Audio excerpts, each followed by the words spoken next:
Eu selecionei um primeiro exemplo, é intencional. É um exemplo dramático do que acontece com muitas mulheres, é a microcefalia da Zika.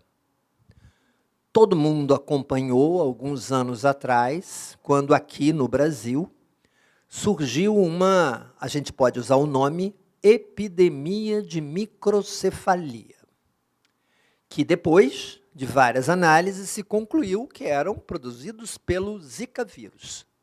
Então, Zika vírus, ele não tinha no Brasil, ele parece que entrou por aqui em torno de 2015, ao que parece, mas dá uma infecção boba, febre, uma irritação da pele, um prurido, mas assim, tudo indicava ser mais branda do que, por exemplo, a dengue. Né? Se localizava a Zika, o surto passou, inclusive, sem ser identificado como uma doença de um vírus separado, na época em que houve uma epidemia de Zika em Pernambuco, possivelmente resultante da entrada do Zika no Brasil num jogo de futebol, numa competição internacional, Recife. Muito bem. O fato é que muita gente pegou essa infecção, passou. Tempos depois, nascem muitas crianças com a microcefalia. O que é a microcefalia? Ela não é uma doença, ela marca, é um sinal, é uma coisa visível. Nasceu e o tamanho da cabeça é menor do que o esperado na idade do nascimento. Pode ser prematuro, mas a cabeça, para o tempo de gestação, é muito menor. Nasce a ter, mas a cabeça é menor. Tem tabelas que permitem definir essa questão com certa precisão. Microcefalia significa a cabeça não desenvolveu, mas por trás dela tem lesões cerebrais. Por trás dela tem algumas alterações que foram, no caso da Zika, produzido pelo vírus durante a gestação. O Zika vírus é um dos agentes virais que é capaz de produzir dano ao neném na barriga. Então, esses danos no Zika vírus são significativos. Então, tem muita lesão cerebral, calcificação, umas coisas assim, e a microcefalia. Muito bem. Nasceram crianças com microcefalia, e essas mães que geraram e que nasceram têm que se haver com uma doença muito importante. Por quê? Não temos alguma coisa, alguma tecnologia que reverta as lesões. Não tem como. Nosso conhecimento não permite reverter aquilo. É diferente de uma pneumonia, que você dá o antibiótico e ela cura. Então, é uma doença que nós não temos como reverter. Tem tratamento? Muito. Estimulação precoce. Primeira coisa fundamental.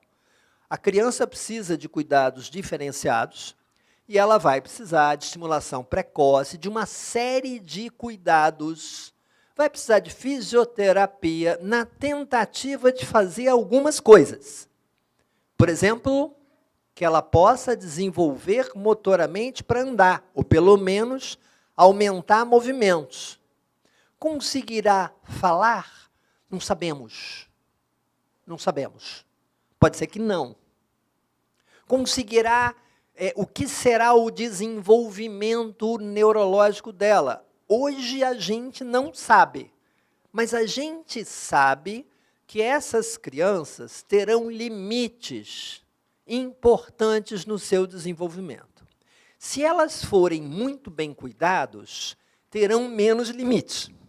Se elas forem abandonadas, morrerão logo. Esse é o espaço. Mas a gente não consegue reverter o impacto produzido por aquela doença. Ok? Então, eu diria, doenças tratáveis, mas que limitam, de uma certa forma, o desenvolvimento daquela criança. De alguma maneira, a gente tem ideia de que tem limites, a gente não sabe exatamente quais são. Eu peguei a microcefalia do Zika, primeiro porque ela se apresentou não na situação de adoção, ela se apresentou no Brasil na situação de mães biológicas, né? E que estão tendo que se haver com os filhos. Como tantas outras, têm que se haver com uma série enorme de doenças que vão desde as alterações congênitas, alterações no desenvolvimento do neném intraútero, que produzem consequências, como as infecções virais que produzem isso e outras infecções. Então, assim, toxoplasmose, citalomegalovírus, Zika, tem uma série muito grande de viroses ou de doenças que, acometendo a gestação, produzem danos e o dano se materializa. Agora, esse dano é facilmente reconhecido quando a criança nasce. Ele é visível, ele não é oculto. A gente reconhece. Microcefalia nasceu e está ali. Você sabe que tem. Ok? Muito bem. Naquele patamar de conversa que eu estava sugerindo, o nascimento de uma criança com microcefalia é o fim do mundo dos pais? De jeito nenhum. Mas é uma situação muito dura, que exige uma mobilização de recursos emocionais para saber com aquilo. É isso. Mas, gente, filho é isso. Mobiliza a gente o tempo inteiro. Bom, eu acho que muitos de vocês conhecem a série Histórias de Adoção e muitos de vocês já viram o Mateus, né? A história do Mateus, do Luiz, né? De Susana. Acho que eu estou acertando os nomes. Né? Gente, é emocionante ver o Mateus alegre.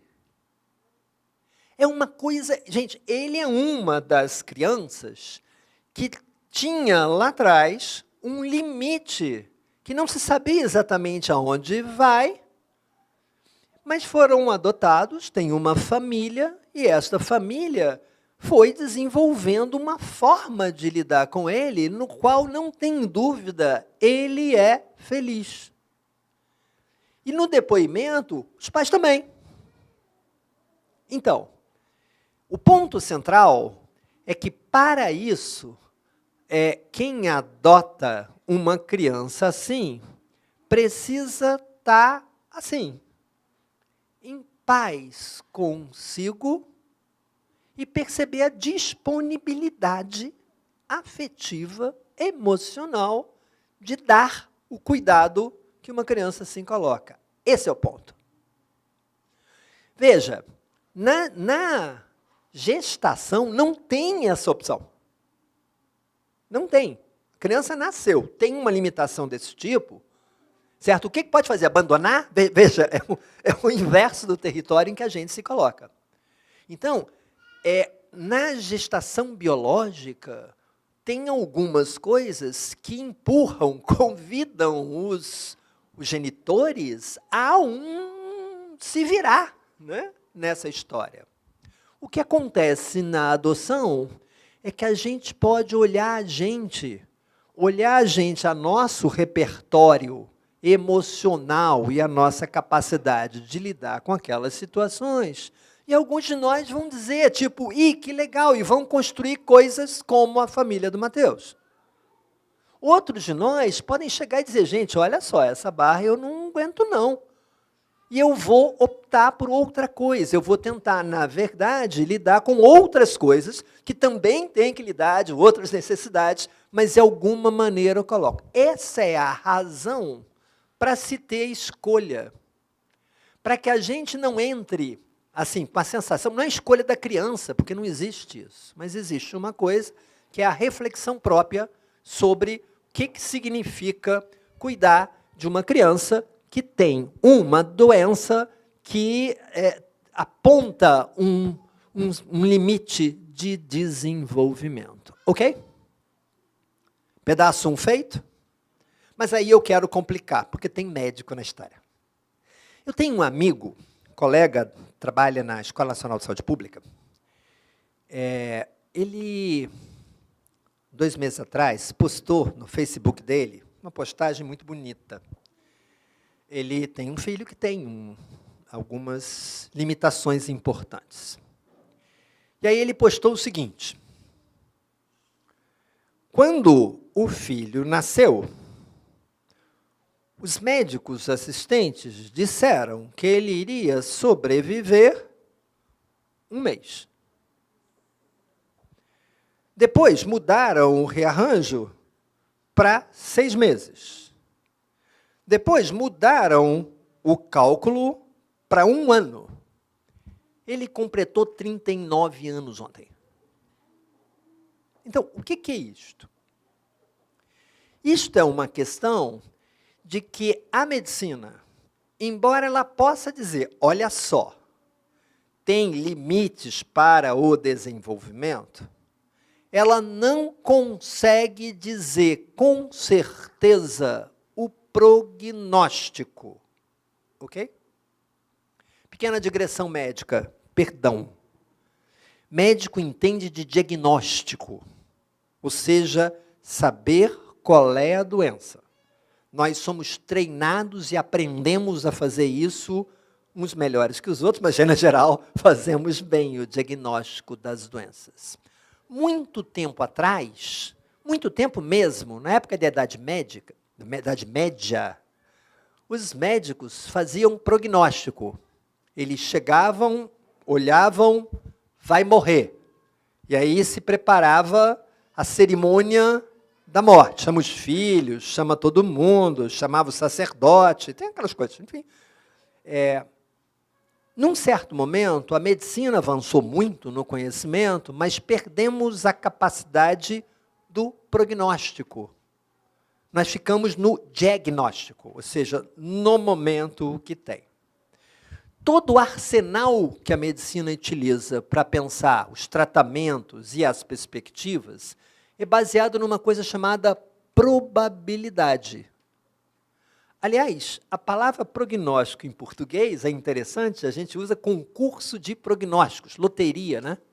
Por quê? É probabilidade.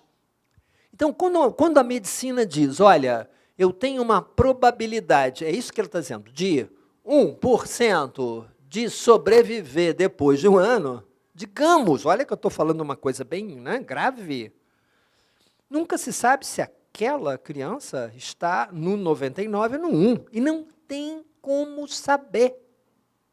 Está claro?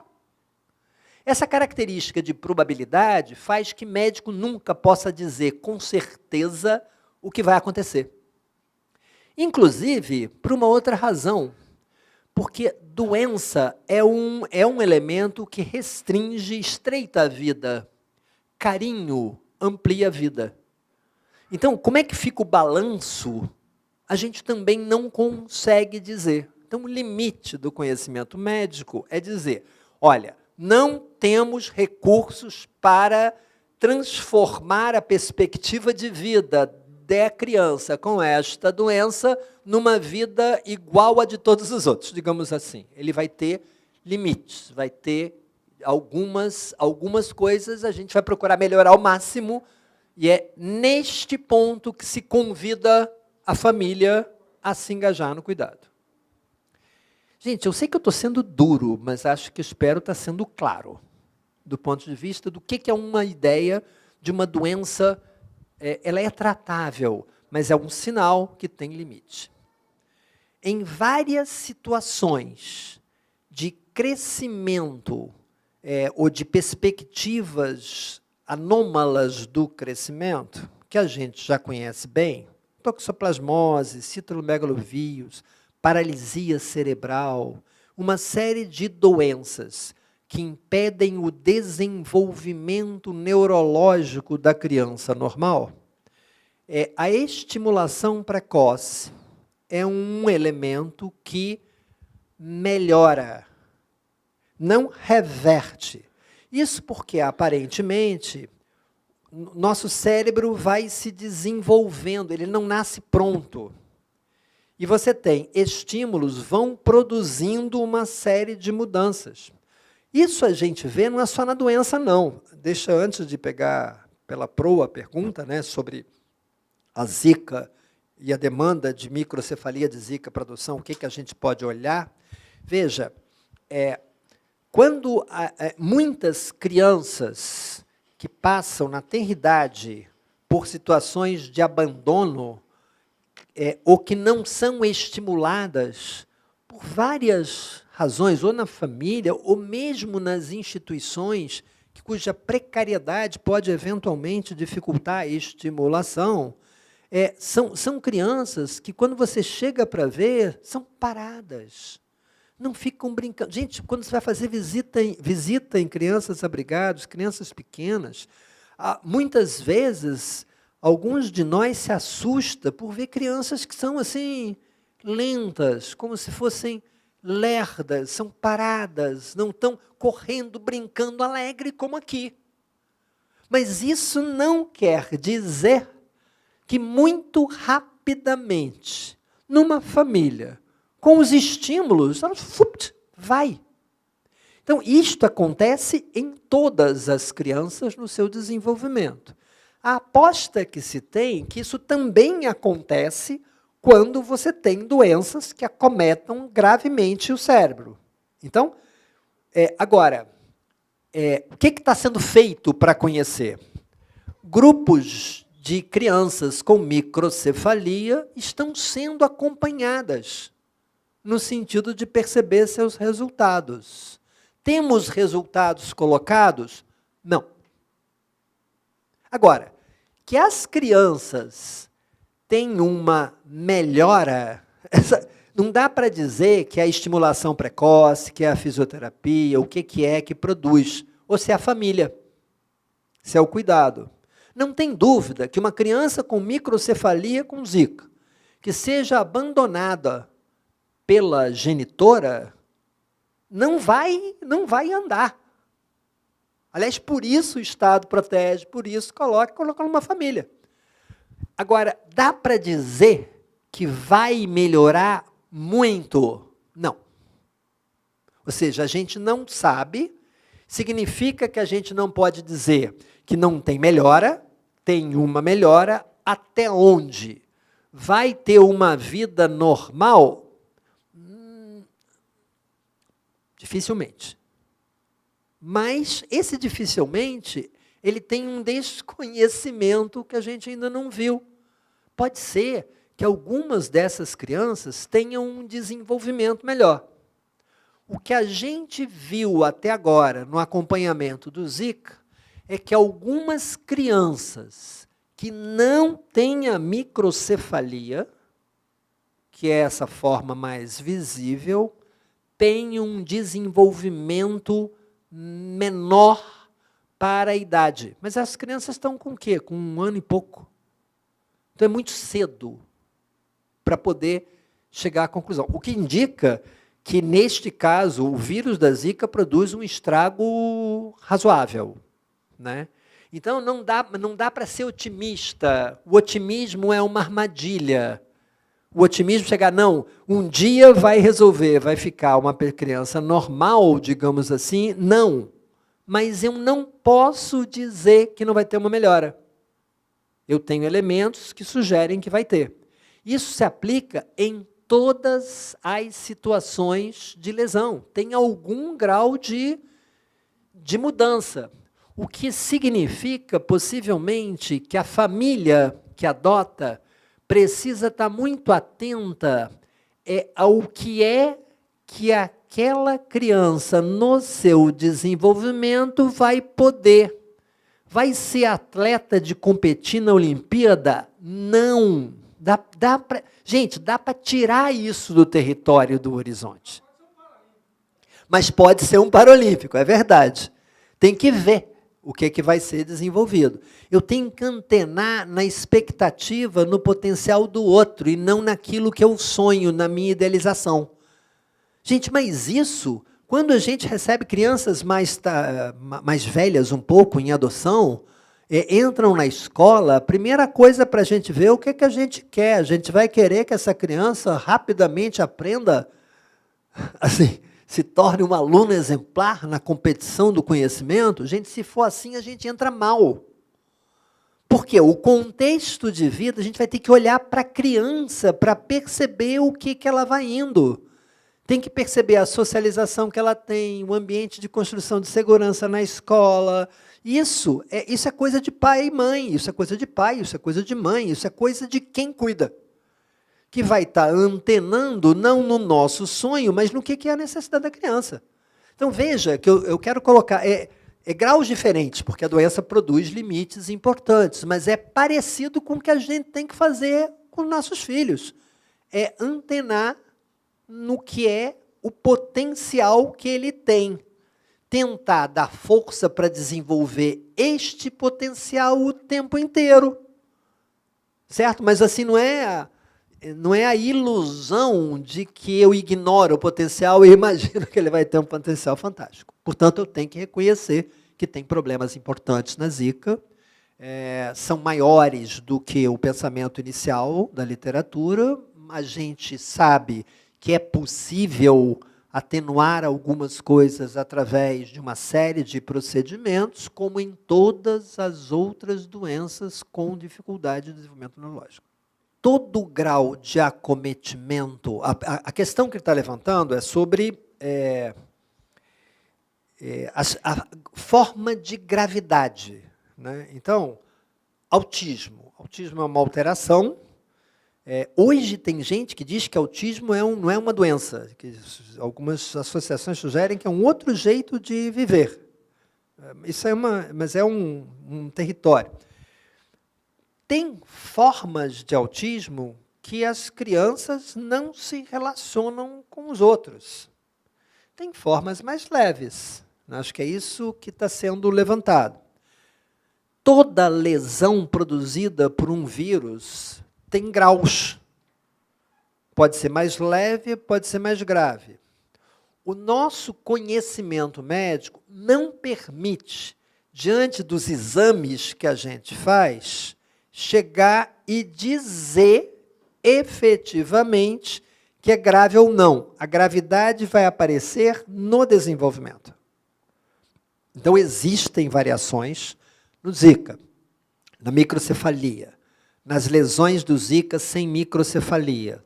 Tem variações de gravidade. A microcefalia indica mais gravidade do que as lesões sem microcefalia, porque é uma atrofia grande nessa história. Sempre vai ter. Eu consigo prever a partir disso? Não. O conhecimento médico não permite a gente dizer, olha, esta criança pode se desenvolver até, enfim, certo?